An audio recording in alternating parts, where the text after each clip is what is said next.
Okay, so I'm in a Musescore version 3.5,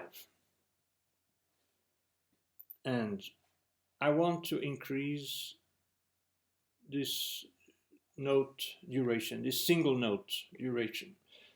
I still have space because this is a 12/8, so I have 1, 2, 3, 6, 9, 11. I still miss one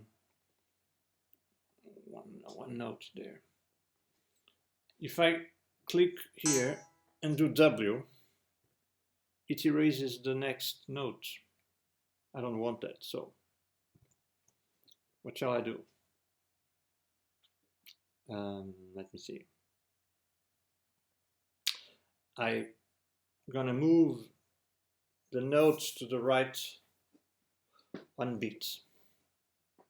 So I click here, the first one, I hold Shift, click on the next one, okay, cut, so I do Command X on the Mac. Okay, now I create some notes here, one there, another one there. I go there, unclick that. I click this one and I do paste. Okay, now I click the one I want to change duration. I click W and it works. Thank you for watching.